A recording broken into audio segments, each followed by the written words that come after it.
Bassebo ne bannyabo, tusanyuse okubalabako olwaleero mu kusinza kwaffe okwaleero. Olwaleero ye Ssabbiiti eya 22 obusatu nga buwedde. Olwaleero era lwe tugenda okukuza amakungula gaffe gajjidde mu ssaawa ntuufu nti ng'essaawa kati bwe yazze emabega twayingidde officially winter time. Kale bwe tuva mu ssama ne twali nga tusiga, kaakati tugenze mu makungula, nga kati tugenda kukungula Mukama Katonda waffe tumuddizeeko ku bibala ebyo byonna byatukoze ki, byatuwadde mu ssama. Olwaleero tulina bannaffe bamatayo be bagenda okukulembera okusaba kwaffe, naye bataba wano bali eyo batutegekera ekijjulo kye tunaalya nga tumaliriza. Okusaba kwa leero tulina omukisa w'amaanyi, tulina nate omusumba waffe agenda okutusumba okutuliisa ekigambo kyaffe olwaleero, nakyo tukyesunga. Kale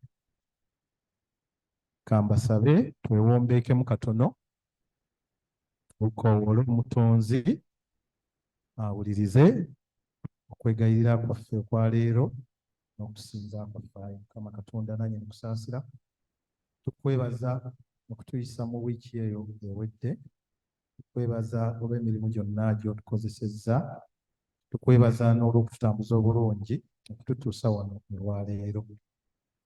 Katusabire ne bannaffe bonna abakyali mu makubo nga bajja okutwegattako. Ayi Mukama obatambuze bulungi batuuke wano mu mirembe. Ayi Mukama obikkule emitima gyaffe, owulirize ebigambo byaffe byonna ebinaafuluma mu kamwa kaffe, okusaba kwaffe, okwegayirira kwaffe n'okusinza kwaffe bibeere bituukirivu mu maaso go. Byonna tubisabye nga tuyita mu linnya lya Yesu Kristo Mukama waffe. Kale abooluganda kambasabe tuyimuke tutandike okusinza kwaffe okwaleero n'oluyimba 187, oluyimba 187, mutendereze Yesu omununuzi waffe. Oh,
lya Kitaffe n'ery'Omwana n'ery'Omwoyo Omutukuvu. Ekisa kibeerenga gye muli n'emirembe ebiva eri Katonda Kitaffe ne Mukama waffe Yesu Kristo. Abaagalwa ennyo, tukuŋŋaanye wano mu maaso ga Katonda Ayinzabyonna ne mu maaso g'ekibiina kyonna eky'omu ggulu okwewaayo eri Katonda nga tuyita mu Yesu Kristo Mukama waffe. Okusinza kwaffe n'okutendereza kwaffe era n'okwebaza kwaffe, okusaba ku lwaffe ne ku lw'abalala. Tulyoke tweyongerere okumanyira ddala ku mazima obukulu bw'okwagala kwa Katonda, era twolese ebibala eby'ekisa kye mu bulamu bwaffe, era tusabe ku lw'abalala ebyo byetaagibwa ku lw'obulungi bwabwe. Kale kakkane tujjukire nga Katonda ali wano naffe kaakano. Ffenna wamu twatule essaala eyo. Ayi Kitaffe Ayinzabyonna, era ow'ekisa ekingi, tukyama okuva mu makubo ng'emiga z'obuzibula. Tugoberera nnyo okulowooza n'okwegomba eby'emitima gyaffe. Tugaana okuwulira amateeka ge amatukuvu. Tuleka ebitugwanira okukola, era ne tukola ebitatugwanira kukola. So nga n'obulamu tebuli mu ffe. Naye ggwe, Ayi Mukama, otuddiremu ffe abanaku abalina ebibi. Ayi Katonda, obasaasire abaatula okwonoona kwabwe.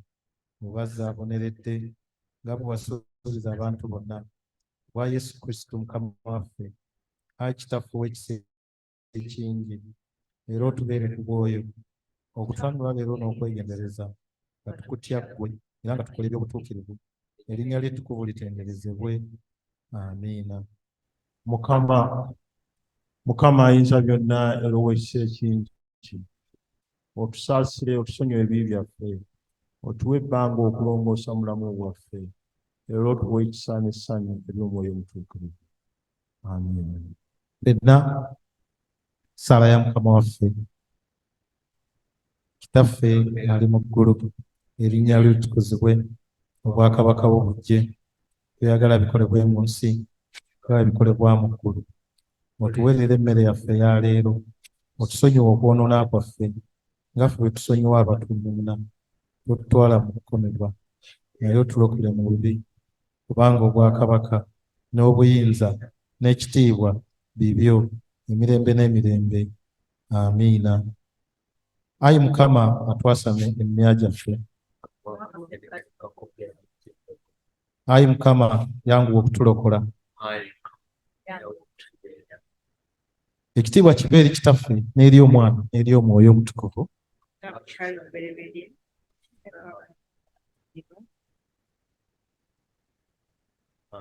Mutendereze Mukama. Kale tutuule tuwulirize ekitundu kyaffe ekisooka.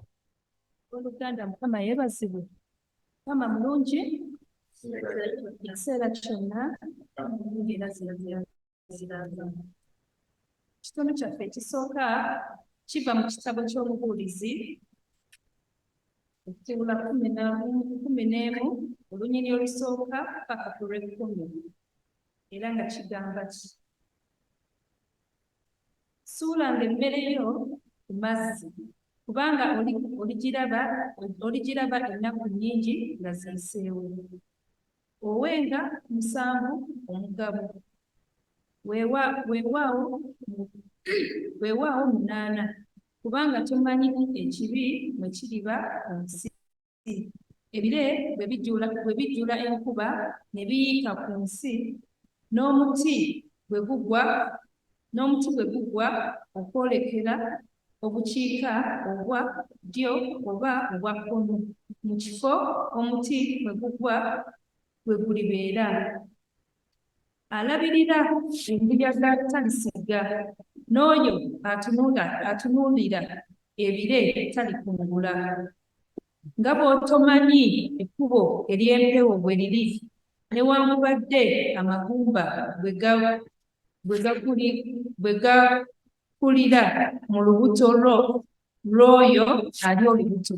Era bw'otyo bw'otamanyi mulimu gwa Katonda akola byonna. Enkya osiganga ensigo zo, n'akawungeezi toddirizanga mukono gwo, kubanga tumanyi bwe ziri ku zo eziriraga omukisa, oba zino oba ezo, oba zonna ziryenkana okuba ennungi. Mazima omusana guwooma, era ekigambo kya ssanyu amaaso okulaba enjuba. Weewaawo omuntu bw'awangaala emyaka emingi agisanyukirenga gyonna, naye ajjukirenga ennaku ez'ekizikiza, kubanga ziriba nnyingi. Byonna ebijja butaliimu. Sanyukiranga obuvubuka bwo gwe omulenzi, omutima gwo gusanyusenga mu nnaku ez'obuvubuka bwo, otambulirenga mu makubo ag'omutima gwo ne mu kulaba kw'amaaso go. Naye tegeeranga Katonda alikusalira omusango gw'ebyo byonna. Kale jangawo obuyinike mu mutima gwo, jangawo obubi mu mubiri gwo, kubanga obuto n'obuvubuka butaliimu. Essuula ey'okumi-na-bbiri. Era ojjukiriranga omutonzi wo mu biro eby'obuvubuka bwo, ennaku embi nga tezinnajja, n'emyaka nga teginnasembera, bw'olyogera nti sigisanyukira n'akamu. Enjuba n'omusana n'omwezi n'emmunyeenye nga tebinnazikizibwa, ebire n'ebikomawo, enkuba ng'emaze okutonnya. Ku lunaku abakuumi b'ennyumba bwe balikankanira abasajja ab'amaanyi ne bakutama, n'abo abassa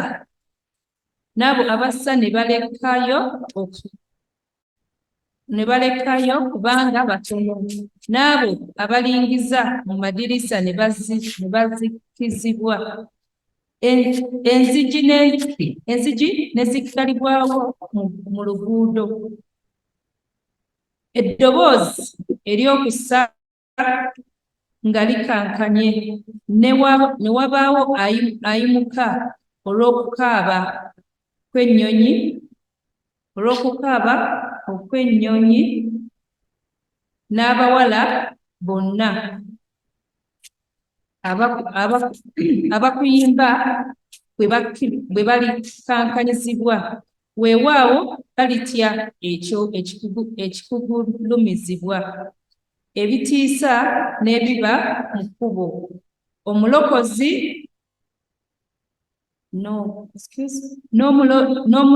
n'omulozi gulimulisa, n'ejjanzi lirizitowa, n'epiripiri aliggwaawo, kubanga omuntu agenda mu nnyumba ye ey'olubeerera. Abakungubazi n'abatambulatambula mu nguudo.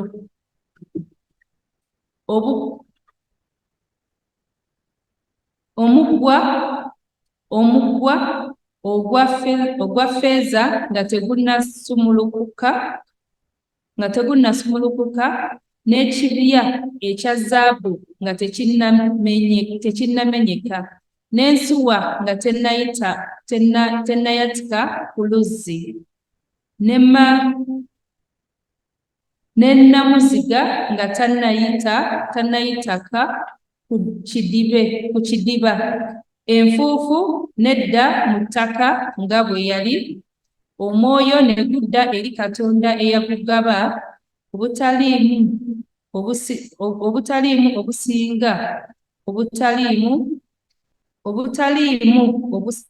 obutaliimu bwonna bwayogera obubuulizi byonna butaliimu. era nate kubanga omubuulizi yalina amagezi ne yeeyongera okuyigiriza abantu okumanya. Weewaawo yafumitirizanga n'anoonya n'aliraanya engero nnyingi. Omubuulizi yanoonya okulaba ebigambo ebikkirizibwa n'ebyo ebyawandiikibwa n'obulongoofu, by'ebigambo eby'amazima. Ebigambo eby'abagezigezi biri ng'ebiwundu, era ebigambo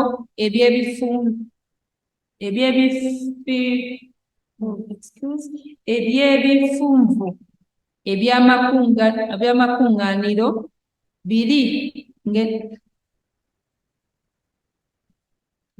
ng'enninga ezikomererwa obulungi ebiweebwa okuva eri omusumba omu. Era nate mwana wange, labuka okulokolanga ebitabo ebingi, tekuliiko kye kukoma n'okuyiga ennyo ku kwoyo omubiri. Ekigambo ekyo bwe kikoma wano, byonna biwuliddwa. Otyanga Katonda okwetanga ebiragiro bye, kubanga ekyo bye byonna ebigwanira omuntu. Kubanga Katonda alisala omusango gwa buli mulimu, wamu na buli kigambo ekyakwekebwa, oba nga kirungi oba nga kibi. Ekitundu kyaffe ekisooka kikomye awo. Mukama yeebaze. Katuwulire Zabbuli. Zabbuli yaffe ya leero evudde mu Zabbuli ey'ekikumi-19 kutandikira ku lunyiriri olwa 89 okutuuka ku lw'ekikumi-4. Emirembe gyonna, Ayi Mukama, ekigambo kyo kinyweredde mu ggulu. Obwesigwa bwo bubeerera emirembe gyonna. Wanyweza ensi n'ebeererawo. Bikyaliwo leero nga bwe walagira, kubanga ebintu byonna baddu bo. Singa amateeka go sige gansanyusa, nandizikiridde bwe nabonyaabonyezebwa. Seerabirenga biragiro byo ennaku zonna, kubanga wanzuukiza n'ebyo. Nze ndi wuwo, ndokole, kubanga nayonoonanga ebiragiro byo. Ababi banindiridde okunzikiriza, naye nze naalowoozanga bwe wategeeza. Ndabye ebintu byonna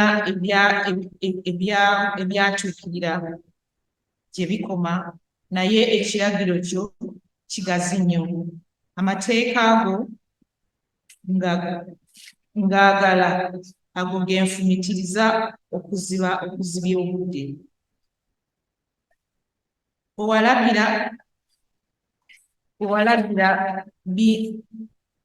walagira bingeziwaza okusinga abalabe bange, kubanga bali wamu nange ennaku zonna. N'okutegeera okusinga abayigiriza bange bonna, kubanga wategeeza bye ndowooza. Ntegeera okukira abakadde, kubanga neekumanga ebiragiro byo. Naazikirizanga ebigere byange obutatambulanga mu kkubo ebbiri lyonna, ndyoke nkwatenga ekigambo kyo. Seekooloonyanga kuleka misango gyo, kubanga gwe wanjigirizanga. Ebigambo byo nga bimpoomera mu kibuno kyange, bisinga omubisi gw'enjuki mu kamwa kange. Ebiragiro bye bindeetera okutegeera kyenvudde nkyawa buli kkubo ery'obulimba. Ekitiibwa kibe kitaffe n'ery'Omwana n'ery'Omwoyo nga mukyali ebibereberye ekiime kaakano kiriba emirembe n'emirembe. Ekitundu ekyokubiri. Ekitundu kyaffe ekyokubiri kivudde Timoseewo ekyokubiri essuula eyokubiri kutandikira ku lunyiriri olusooka okutuuka ku lw'omusanvu. Kale ggwe mwana wange beeranga w'amaanyi mu kisa ekiri mu Kristo Yesu, era bye wawuliranga gye ndi mu bajulirwa abangi, ebyo biteresenga abantu abeesigwa era abalisaanira okuyigiriza n'abalala. Bw'onaabeeranga wamu nange ng'omulwanyi omulungi wa Kristo Yesu. Tewali mulwanyi bw'atabaala eyeeyingiza mu mitawaana egy'obulamu buno, alyoke asiimibwe oyo eyamuwandiika okuba omulwanyi. Naye era omuntu bwe yeetaba mu mbiro ez'empaka taaweebwe ngangule bw'ataawakananga nga bwe kiragirwa. Omulimi akola emirimu n'amaanyi yasaana okusooka okutwala ku bibala. Lowooza kye njogedde, kubanga Mukama waffe anaakuwanga okutegeera ku bigambo byonna. Olaba Oluganda mugolokoke tuyimbe oluyimba olwokubiri 2:21. Oluyimba 2:21, balwanyi ba Yesu mwesibe enkoba.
Kale twatule enzikiriza yaffe ey'abatume. Nzikiriza Katonda Kitaffe ayinza byonna, omutonzi w'eggulu n'ensi, ne Yesu Kristo omwana w'omu yekka Mukama waffe, eyazaalibwa omuwala atamanyi musajja Maliyamu, eyali olubuto olw'Omwoyo Omutukuvu, n'abonyaabonyezebwa ku mirembe gya Ponsiyo Piraato, n'akomererwa ku musaalaba, n'afa, n'aziikibwa, n'akka emagombe mu bafu, olunaku olwosatu n'azuukira mu bafu, n'agenda mu ggulu, atudde ku mukono ogwa ddyo ogwa Katonda Kitaffe ayinza byonna, naye alivaayo okukomawo okusala omusango gw'abalamu n'abafu. Nzikiriza Omwoyo Omutukuvu n'Ekkanisa Entukuvu ey'abantu bonna era ebuna wonna, n'okussa ekimu okw'abatukuvu, n'okusonyiwa ebibi, n'okuzuukira kw'abafu, n'obulamu obutaggwaawo. Amiina. Mukama abeere nammwe. Ayi Mukama otuddiremu. Ayi Mukama otusaasire. Ayi Mukama lokola abafuzi baffe. Yambaza abaweereza bo obutuukirivu. Ayi Mukama lokola abantu bo. Ayi Mukama otuwa emirembe mu nnaku zaffe. Ayi Katonda otulongose emitima gyaffe munda. Kale ffenna tuwatule essaawa eyo ey'akawungeezi. Ayi Mukama tukwegayirira omusana gwo gwakenga mu nzikiza yaffe, otukume n'ekisa kye ekingi, otuggye mu kabi konna ak'ekiro kino, olw'okwagala kw'omwana w'omu yekka, omulokozi waffe Yesu Kristo. Amiina. Ffenna tuwatule ekisa kya Mukama waffe, ekisa kya Mukama waffe Yesu Kristo, n'okwagala kwa Katonda, n'okussa ekimu okw'Omwoyo Omutukuvu, era naffe ffenna emirembe egitaggwaawo. Amiina. Kale kambasabe mukakkaneko tufune okusaba okubyongerayo. Katusabe abooluganda. Mukama Katonda w'ekisa ekingi, laba abaddu bo n'abazaana bo bakuŋŋaanye wano mu yeekaalu yo okujja okukusaba n'okusinza, okutendereza n'okugulumiza bulijjo, kubanga okoze bingi ebirungi mu bulamu bwabwe. Obawadde obulamu, obawadde essanyu. Mukama okutendereza, kubanga wootali tetulina kye tuyinza kukola. Naye olw'okuba otuwadde obulamu Mukama, laba bwe tuzze nga tulabika bulungi ng'abaana bo ab'obulenzi n'ab'obuwala, okutendereza nga bulijjo. Tuwa amaanyi Mukama okwongera okukumanyanga bulijjo, okutendereza n'okukutegeera, n'okubuulira abalala bonna ya Mukama Katonda nti gw'osinga. Tuzze wano Mukama Katonda kubanga bye tuyisemu tebibadde byangu. Tuwaayo abo abayise mu biseera ebitali byangu. Mukama beera wamu. Tuwaayo abo abafunye essanyu. Mukama weebale kusanyuka nabo. Tuwaayo abo abasuubira Mukama Katonda. Bugiriza essanyu lyabwe n'okusuubira kwabwe. Mukama tuwaayo ekkanisa yaffe n'egyo watuwa. Wagituwa kubanga oyagala tukuŋŋaane nga tukuweereze nga bulijjo. Tuweese erinnya n'ekitiibwa Mukama. Tukusaba oyongeremu amaanyi eri abo bonna abannafuye. Tukusaba otuwe amaanyi ffe abawulira eddoboozi lyo olwaleero okukwata ku bannaffe abasigadde emabega. Tukusaba otuwe amaanyi Mukama ku lw'ekkanisa eno okukomyawo amaka gaffe mu nnyumba y'eno, kubanga tuweera bulijjo bukya tubatizibwa ti nze n'ab'enju yange tunaaweerezanga Mukama. Naye laba entebe zino zonna Mukama Katonda zeetaaga abadduwo n'abazaana bo. Tuwanika emikono gyaffe waggulu Mukama, obakwateko bonna gye bali, bajje mu yeekaalu y'eno bakusinze nga bulijjo, nga bwe baatulanga ne bajjula nga n'entebe banoonyannoonya. Mukama olwaleero tuwaayo okusaba kwaffe gy'oli, bakwateko gye bali, kubanga gw'omanyi gye bali era Mukama gw'onoobaggyayo. Mukama awulira okusaba kwaffe. Nsaba tuddemu Mukama awulira okusaba kwaffe. Tukoowola Mukama Katonda ku lunaku luno olwaleero nga tuzze wano n'essanyu, nga tuzze okwebaza n'essekwebaza yonna kubanga otukoledde birungi, era mu birungi by'otukoledde Mukama tuzze okukungula nga tukungulira wano mu yeekaalu yo. Lwaki tukungula? Kubanga Mukama watukolera bingi, n'ayogerako bitono naye bulijjo watuwa eddoboozi lyo n'otugamba mumpulirize.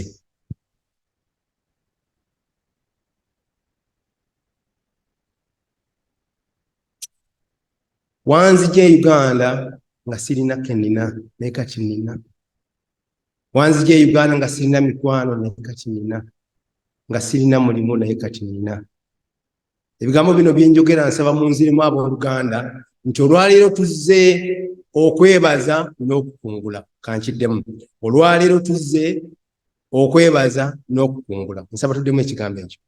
Olwaleero tuzze okwebaza n'okukungula. Mukama ompadde amaka amalungi, ompadde omukyala ogw'omwami, ompadde n'abaana, era mu kiseera kino mpitibwa taata oba maama. Mukama tuzze okwebaza era n'okukungula. Nsaba ekyo tukiddemu n'amaanyi. Mukama tukwebaza. Mukama tuzze. Mukama tuzze okwebaza era n'okukungula. Mukama tuzze okwebaza era n'okukungula. Mukama najja sirina kantu mu nsi eno Bungereza, n'ennyonyi nali sigirimya, onenjirimya, kati nzirayo n'eka ate era n'enkoma. Olw'ekitiibwa kye ekingi ompawaatira mu biwaatiro byo n'ontambuza mirembe n'omponya nkuba. Laba leero Mukama nzize okwebaza n'okukungula. Mukama tuzze okukwebaza n'okukungula. Teribadde bbanga ddene. Bangi mikwano gyaffe batugenzeeko olw'ekizibu ekyatugwako ekya COVID. Yatusaale. Naye nze ali wano mu maaso g'olwaleero mwambikkako obusubi era ndya nywa era nzikiriza nti awataali ggwe nali sirina kye nnyinza kukola. N'olwekyo olwaleero Mukama nzize. Mukama tuzze okwebaza n'okukungula. Mukama nali mbaddeko ku kitanda. Naye olw'ekisa kyo ne nvaayo nga ndi mulamu. Era Mukama Katonda olwaleero nzize okwebaza n'okukungula. Mukama tuzze okukwebaza era n'okukungula. Mukama nalina sirina akawunti naye kati nina akawunti. Era bwe nzimirira Mukama ndabako ssente. Ssente ezo si zange, zaali zizo. Mu biseera ebya COVID twalaba bangi munaddala Abayitali baasuula ssente mu luguudo nga tezikyabagasa nga beetaaga Katonda waabwe. Mukama olwaleero tukwetaaga otambule naffe mu mbeera yonna gye tutambulamu. Nga tugenda okuwulayo Mukama Katonda beera naffe mu nsonga yonna. Tukusaba Mukama Katonda otulungamire bwe tunaaba tuvudde wano tudde mu maka gaffe. Bubeere enkya bubeere akawungeezi. Nga ggwe mu mmeeza atabulawo mu biro byonna eby'obulabe ennaku. Era otuwe byonna by'oyagala ggwe nga bw'oyagala so si nga bwe twagala. Wa Yesu Kristo Mukama waffe. Amiina. Mpozi nate katwanirize Musumba waffe. Ssebo Musumba tukwaniriza era tusanyuse nnyo okukulabako. Tuwulire essanyu ppitirivu. Era twesunga obubaka bw'otwetegekkedde olwaleero. Kati nga twetegekera okuwulira obubaka Musumba waffe bwatutegekedde olwaleero, ambasabe muyimuke tuyimbe oluyimba 242, oluyimba 422 mujje eri Yesu temulwawo.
Mukyeri mwenna wakituweereddwa tusome. Taata omulungi tukwebaza otujja mu nnyumba yo tulira essanyu tulaba okwagala kwo tulaba ekisaatu. Taata omulungi tukuyita ojje wakati waffe sindika omwoyo omutukuvu agabaneko naffe akyuse obulamu bwaffe mu linnya lya Yesu Kristo Mukama waffe. Amen.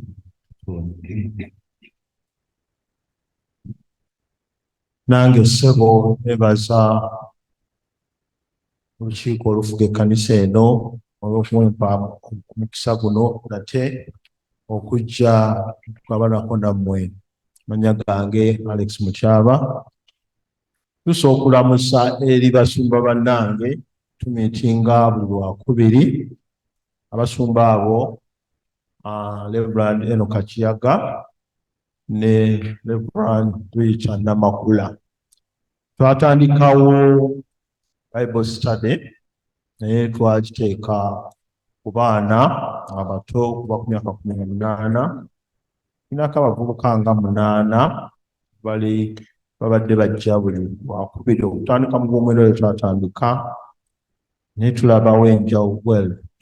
Ekyo mulimu okusinga gukoze muffe abasatu kubanga tulaba nga tukolagana bannange omwali Manchester omwali St Albans kale walako okujja wano mu makanisa gaffe gano ag'e London naye okutambulira wamu okwo tuwadde okuyiga munno okweyongera okwemanya ffe abasatu ate n'okulaba mu maaso mpawo n'atukulembera okuba nga tukola omulimu mu lulimi lwaffe lwe tutegeera.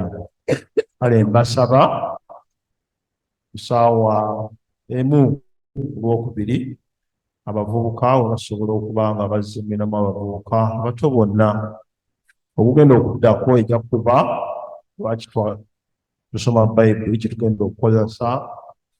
Tetwagala kuteekako limiti ku olwo abanaasobola okwegattako basobola okukola ki okwegattako.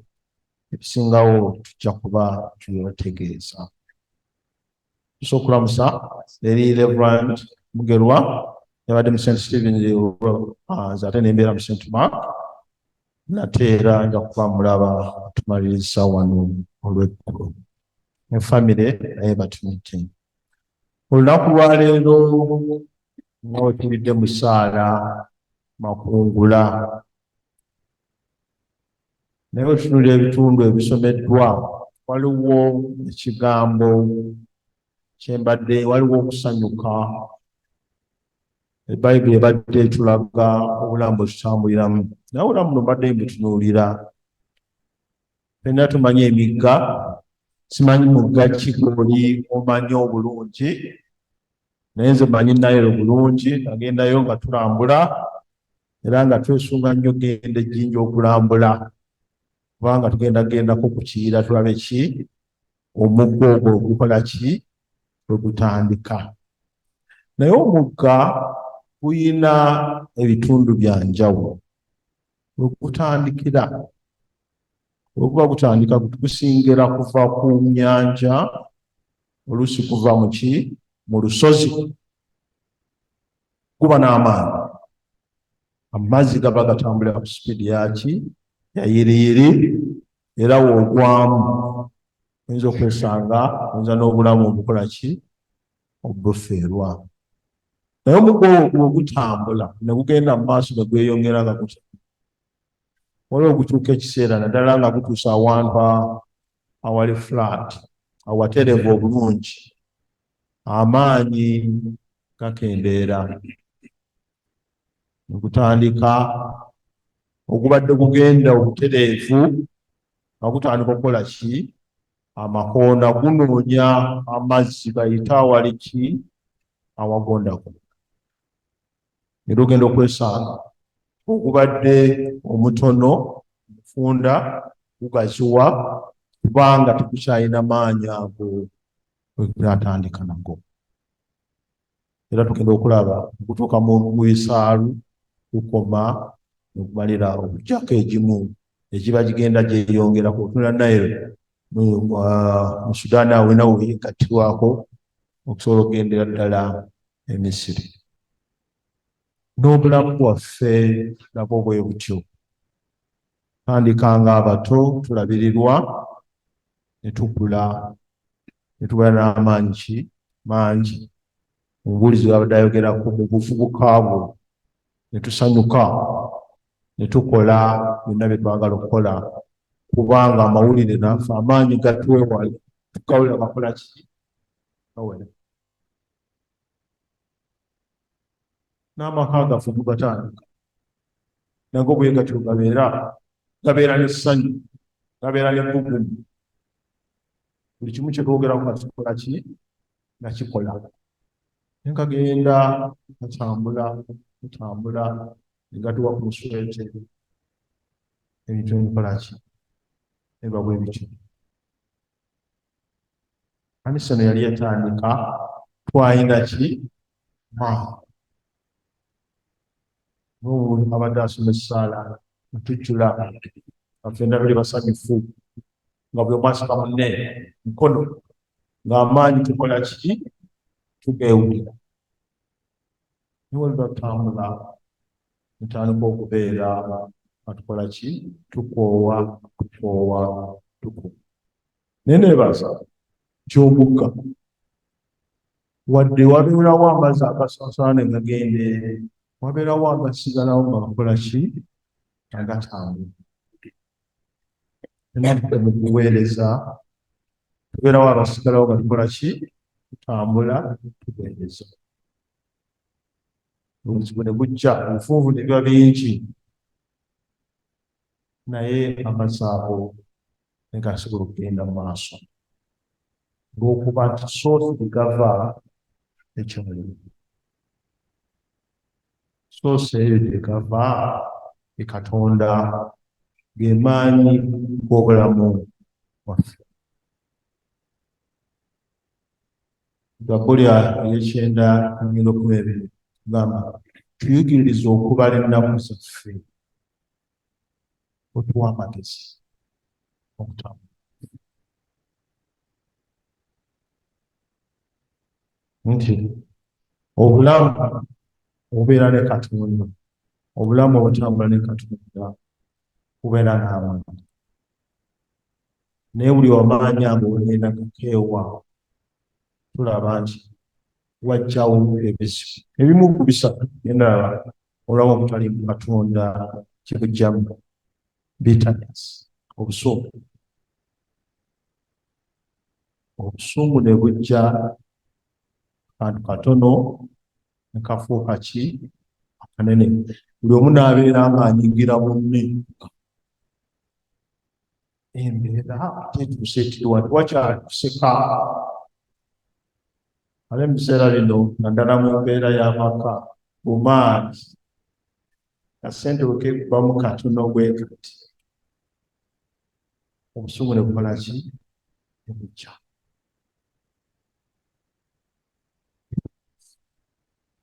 Weebuuza kiki? Naye amaanyi gali aga Katonda nga gakoze eki? Gakendedde. Amaanyi gaffe gatandise okukola ki? Okuvaayo. Amaanyi g'ebintu bye kutambula kwaffe gatandise okukola ki? Okuvaayo. Mikwano gyaffe gifuuse ensonga okusinga famire yaffe. Olera obusungu. Ekyokubiri, obulamu butali mu Katonda buleeta loneliness, okubeera obwomu. Nze nvaako n'abeera ki? Nvaako. Nja kimala. Nja kukola ki? Nja kukimala. Twetaaga. Abe tukola ki? Tubeetaaga. Kati ng'olaba nti osobola okulwana ki? Obwongo. Amaanyi gatandise okukeewa aga Katonda, ate amaanyi go gatandise okukola ki? Okuvaayo. N'ekirala tugwamu essuubi, hopelessness. Buli waba wataba Katonda, essuubi likola ki? Ligwawo. Ekintu kisobola kukola. abatawanira bwereere tujja kukola ki kusobola buli abaali bawagira okukolera awamu batandise okugamba ate basobola kukola ki ekikola ng'amaanyi gakoseeki amaanyi ga Katonda gakendedde okuva bwe nagambye kati ebintu bye tusanze bitusinza amaanyi bikugira naki n'amazzi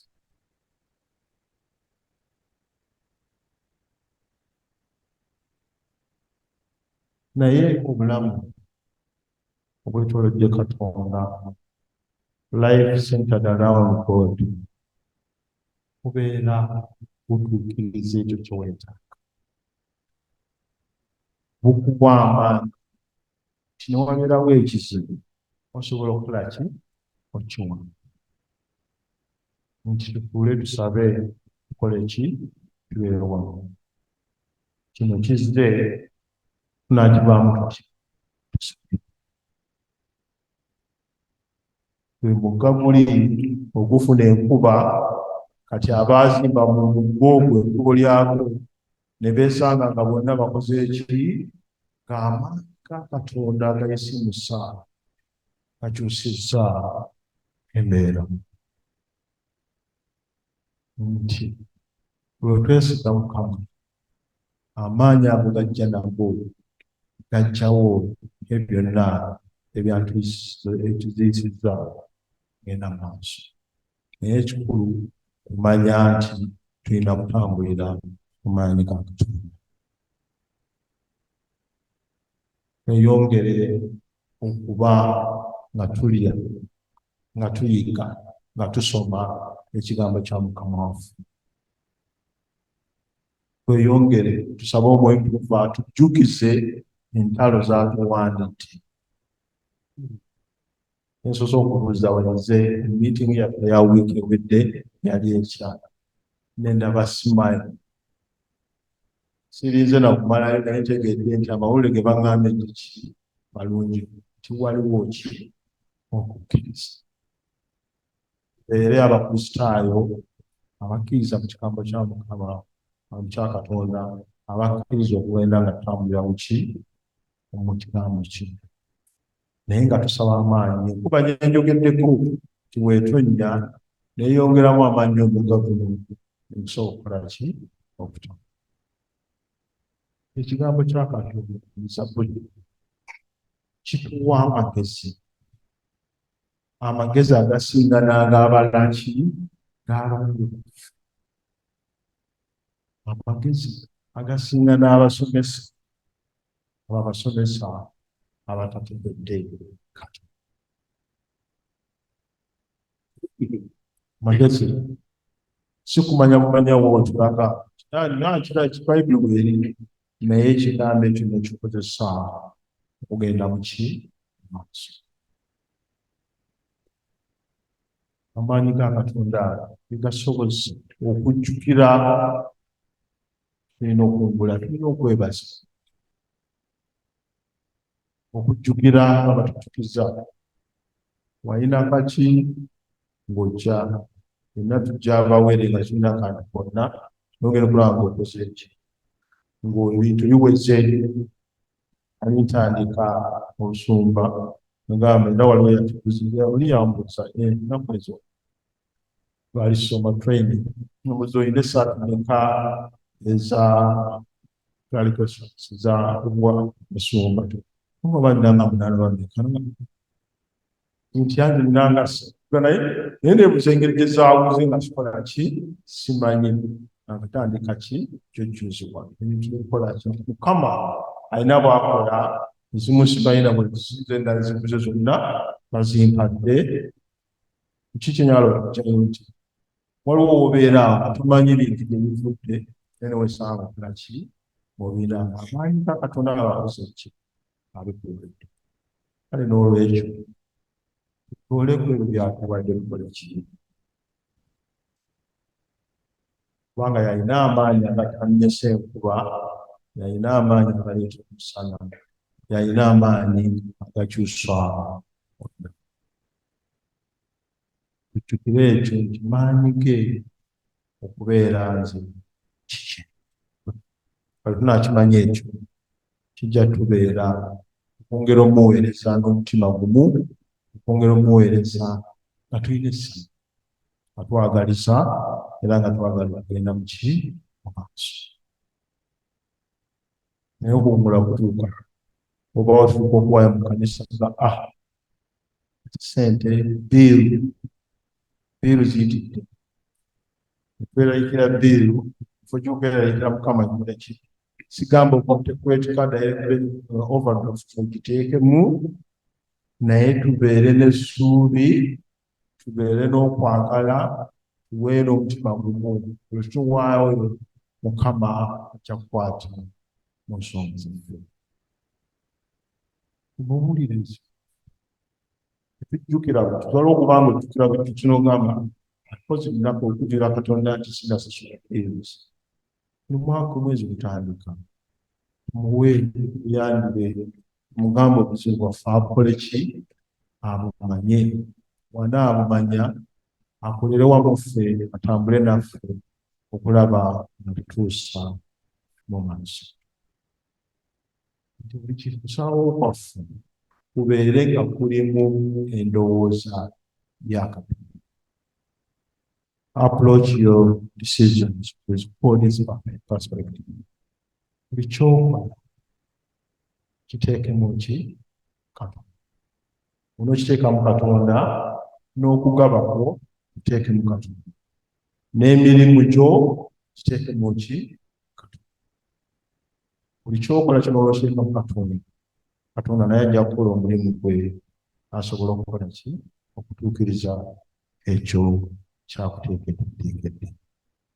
Maliriza n'agamba Timoseewo, yamuyita mutabani we, yamugamba nywerera mu kigambo kyo.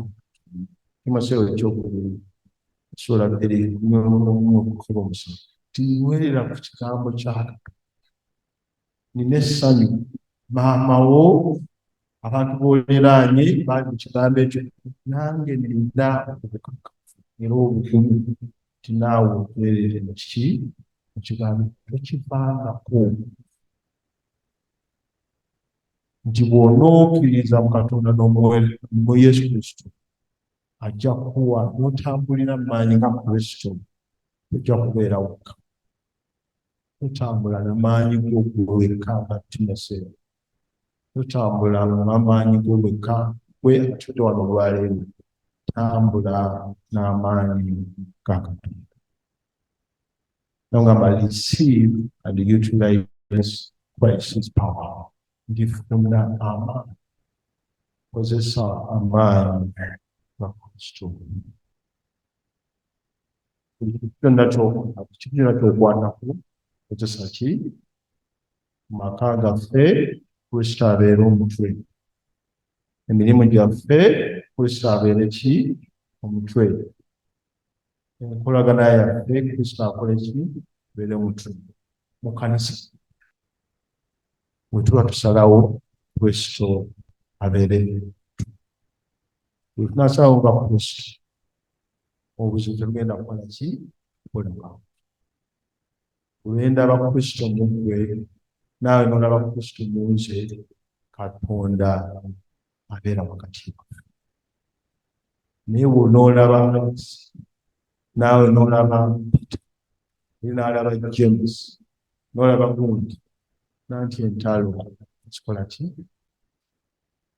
Kubanga buli omu alaba amaanyi g'oyo amuliraanye.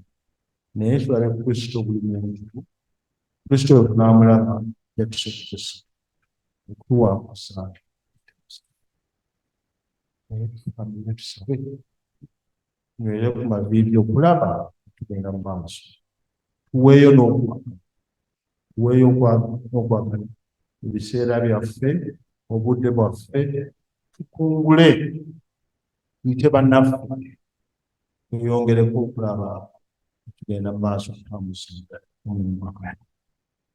Nze kubanga sobola kikola nzekka, obeera tulina kikola abaki ffenna awamu. Twegatteko abagala n'obuweereza twogere Mukama akulembere, tomanya gyayinza kukola ki kuzza. Mukama abeere nammwe. Webale nnyo Omusimba obubaka obusewo. Kaakati tugenda okuwaayo ebirabo byaffe era tuleete n'ebirabo byaffe eby'amakulu. Abalina ebirabo by'amakunda waliwo wano emmeeza, mujja kubireeta muteeka wano ku mmeeza. Omusumba ajja kubipuleesinga abisabire. Ebirabo byaffe bijja kuba nga bulijjo.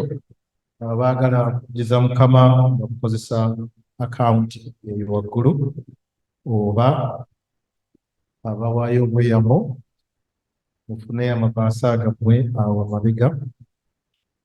Abaagala okuwaayo bakukozesa akuuma nako, bw'oba oyagala akuuma wuubira abakebezi baffe omukono, bajja kukuleetera akuuma ako osobole okuwaayo mu ngeri eyo.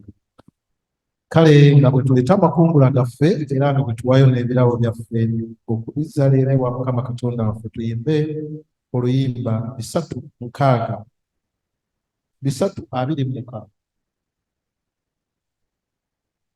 Muyimbe tuyimbe oluyimba 326, abantu ba Yesu abalokole.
Tweyongere tuyimbe 277, 277 nga bwe tweyongera kuwaayo ebirabo n'okuleeta amakungula.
Katusabe.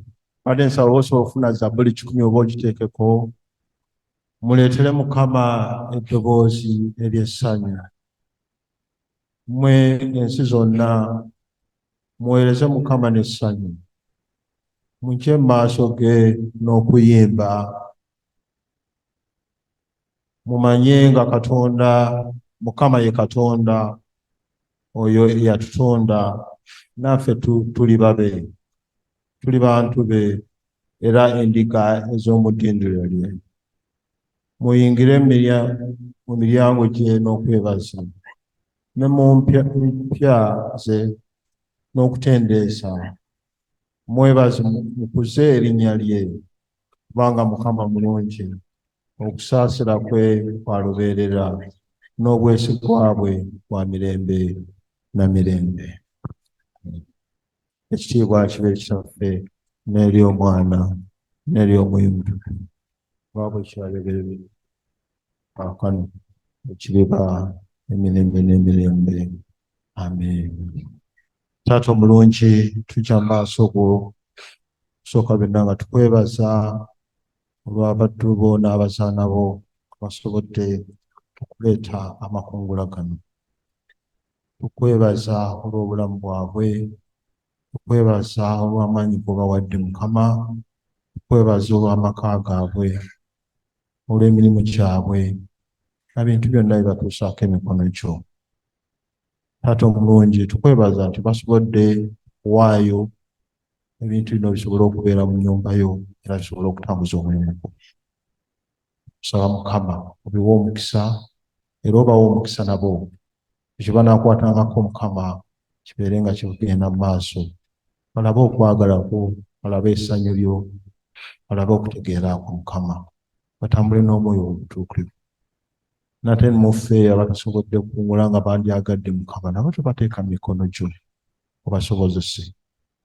Mukama omulungi, tuli wano mu maaso go nga tulina ensonga mu bulamu bwaffe. Ensonga ezo oyo lw'ozimanyi.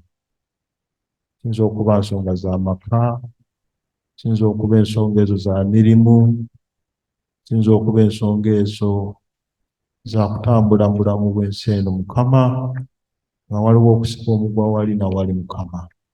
Mukama nga waliwo ekigaanye, naye Mukama tukusaba mu kiseera kino nga tukungula ensonga zaffe ezo tuziteekayo Mukama. Tusaba omwoyo gwo omutuukirivu azikwateko Mukama, azitambuze, akyuse embeera zaffe Mukama. Twongere okuweereza, twongere okutegeera Mukama. Tusaba amaanyi ag'enjawulo mu bulamu bwaffe Mukama, mu maka gaffe Mukama, ku mirimu gyaffe Mukama, mu bantu be tutambula nabo Mukama. Beera omulamwa mu bintu byonna bye tukola, era otubeere Mukama nga tugenda okuva mu kifo kino nga tulina omukisa ogwo ogw'enjawulo, era nga tambula naawe, tweyongere okumanya n'okutegeera, era tweyongere okuweereza Mukama. Taata omulungi, ate nga tugenda okwawukana, kisigadde ebiseera byonna tuteeka mu mikono, era tukusiime mutubeere kisobole okuba nga tutambula mu linnya lya Yesu Kristo Mukama waffe. Amen. Ekisa kya Mukama waffe Yesu Kristo n'okwagala kwa Katonda n'okusekima okw'omuntu n'abooluganda bonna emirembe ekitaggwaawo. Amen. Kale abooluganda, mutuuleeko omukubiriza waffe atuweeyo obugambo butonotono. Abakristaayo mwenna tubeebaza abazze ku lunaku luno olw'amakungula okusaba awamu naffe mu kuliko enkuba. Abamu tebasobodde kujja, ebadde emikolo mingi nnyo wiikendi eno, naye tubeebaza nnyo mwenna abaleese amakungula ate n'abataleese, abaleese ne babeerawo okusaba naffe. Tubeebaza nnyo, mwebale nnyo, mwebalire ddala. Tusanyukirako abo abafunye essanyu mu mwezi guno, Mukama abongere essanyu. Abo bafiiriddwa tubasaasidde nnyo, Mukama abagonye. Twebaza mwenna abajja Sande ewedde nga twagala okumanya ekkanisa bwe negenda mu maaso, obya BM Bishop Mission Order. Aye twafuna essanyu lingi nnyo bwe baatumatiza k'ekkanisa ejja kubeerawo era naffe tweyongere okukola emirimu gyaffe obulungi, emirimu baagisiima nnyo. Ate bannange tulina okumanya amaanyi ga Katonda. Teri yali akisuubira kye twafuna last Sunday. Ffenna tukyali basanyufu. Era nsabira ensi eno egende mu maaso, naffe ffenna tweyongeremu amaanyi mu buli kikola, buli mu kuweereza Mukama, mu kumusaba, mu kumuweereza, n'okuyamba bannaffe abatali bulungi, n'okuyamba bonna be tusobola okuyamba abalina ebizibu. Ssebo twebaza nnyo Reverend Alex Mutyaba atuwadde ekigambo kya Katonda olunaku luno olwaleero. Era amaanyi g'oyogeddeko tujja kweyongeza okugasaba Katonda n'okumukwata atukwate mu mikono gye tuyongere omugoberera. Twebaza nnyo abakwaya, mwebale nnyo, mwebalire ddala. Tusiima nnyo. Twebasiza omulanga waffe omukungu Kalanzi akola ku byuma, mwebale nnyo, mwebalire ddala. Ate mbadde neerabiddeyo okubabuulira kano abasabye ku makya, tufunyeeyo ate essanyu. Kakati waliwo omukyala muto abuulira bulungi nnyo, atugambye aze wano n'asabisa, akati n'agamba mu Desemba agenda okujjanga ku makya. Mwekalijinga abantu nammwe mwenna mujje mumuwulirizeeko. Bannange abakulembeze ku PCC mwebale nnyo, mwebalire ddala omulimu gwe mukola. Mwenna abaweereza mu kkanisa mwebale nnyo, mwebalire ddala. Ssebo Mwami Walusimbi weebale nnyo kubanga gwe manager oba meeya wa transport mu makanisa gonna mu community yaffe. Mukama akugere emikisa. Olwaleero twebaza abatiimu y'amatayo be bategese omukolo guno olwaleero okuweereza. Ate bwe tuva wano tugenda okufunayo ekijjulo. Twebaza nnyo nammwe abasomye ebitundu, mwebale nnyo, mwebalire ddala. Era n'abatannafuna kwagala kusoma, tubasaba nabo bakole ki? Batwegatteko. Tosaana kusomera mu ttiimu yo yokka, osobola n'okusomera mu ttiimu endala. Ng'olwaleero ndoza era ne bulijjo mubadde mukiraba. Mwebale nnyo, mwebalire ddala. Kati bino birango nga 4 Novemba Saturday ejja tugenda okusiibula Dr. Joy Kyazike Kyeyune. Mwenna tubasaba abusobola mugende okumujjukira e Kentish Town. Yakolera nnyo Uganda mu nsonga z'obulamu, yabadde mukungu. Nga 19 Novemba Luka mwetegeke ne mugenda okuddako okuweereza. 25 Novemba temwerabira Uganda Dinner.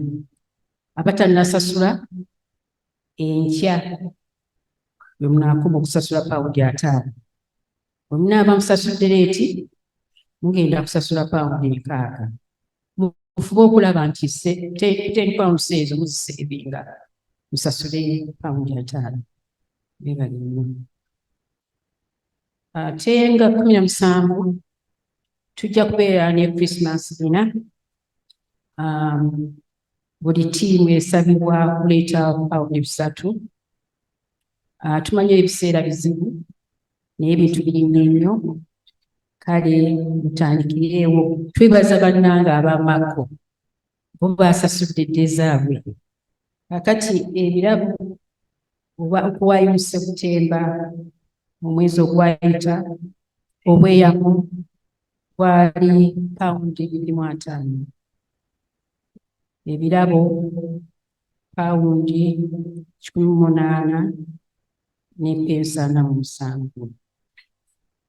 Tubasaba bannange tweyongere okuwaayo, tweyongere okwebaza Mukama kubanga bwe tutayongera kuwaayo ekkanisa yaffe teba na maanyi. Abaazaalibwa birthday girls and boys and gentlemen and ladies abaazaalibwa mu October, tubasaba mujje ku wano mu maaso bayimbireko era mufunire omukisa. Olina omukisa munene.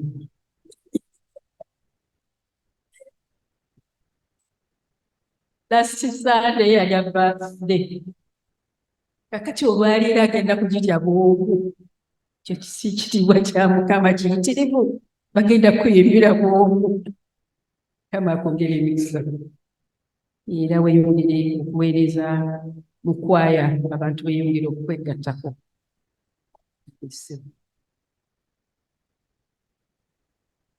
Taata omulungi, tukwebaza jjukira birthday ddala mukyalo ono ng'ajjukira birthday omwezi guno.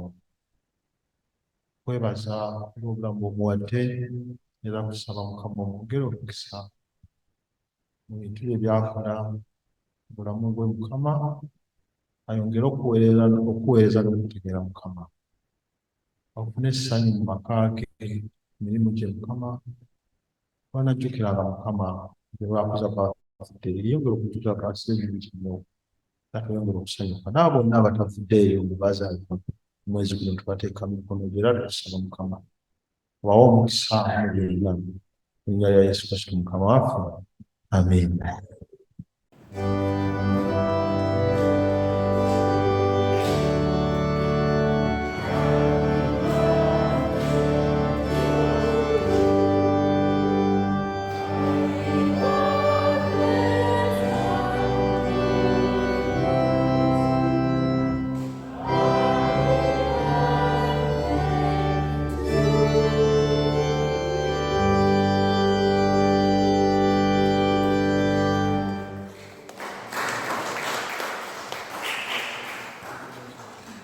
Ate neereddeyo okubagamba nga 11 November abakulembeze balinayo outing. Kale abatannasasula ssente zakugendako wabweru muzisasule muziweereze mangu mukyala wa Ibaale. Ate eriyo n'abaasomera mu Lubiri nabo balinayo outing olunaku lwerumu. Kale ababadde tebamanyi nga mwasomera mu Lubiri mulabe mwami Kalanzi. Kale mwebale nnyo nga sinaba na kwerayira ssebo mwannyinaze Edgar Kavuma. Weebale nnyo ddala ebintu by'okolera community yaffe naddala mu by'endya n'okunywa. Tusiima, Mukama akwongere emikisa. Nga 19 November twagamba nti twateesa ne tugamba nti buli muntu aleete abantu 3 okubajjukira. Ate era twagala n'okujjukira bannange abaatuvaako mu COVID naddala abaali baweereza mu community. Kale amannya ago tugagatteko. Mwebale nnyo, mwebalire ddala. Mukama abatambuze bulungi nga muzeeyo ewammwe, ate era mu wiiki n'omwezi ogujja babeerere bassanyu n'emirembe. Nina emirembe gya Katonda egisinga okutegeera kwonna gikuume emitima gyaffe n'amagezi gaffe okumanya n'okwagala Katonda n'omwana we Yesu Kristo Mukama waffe n'omukisa gwa Katonda yazagenda Kitaffe n'Omwana n'Omwoyo tube ku ffe ffenna kuleme okutufaako emirembe n'emirembe. Amiina. Mpozi nsaba okubeetondera okubeera nti ekkanisa mugiwulidde ebadde ng'ebibuga. Twagezezzaako nnyo okuteekako ebyuma ebiwugumya ebyo naye byagaanye okugendako, tukyanoonya inginiya asobola okubituteerako. So kale mbeetondera okubeera nti obunnyogovu bubadde bungi badde muwulira ng'ekkanisa tebuguma. Naye nga tumaliriza tugende mu hoolo ewa buguma bulungi nnyo tusobole okwebugumya bulungi ebyokunywani ebyokulya byonna gyebiri. Kale kakati nga tufundikira okusaba kwaffe katuyimbe oluyimba 225 oluyimba 225 lw'ekibuga kya Katonda.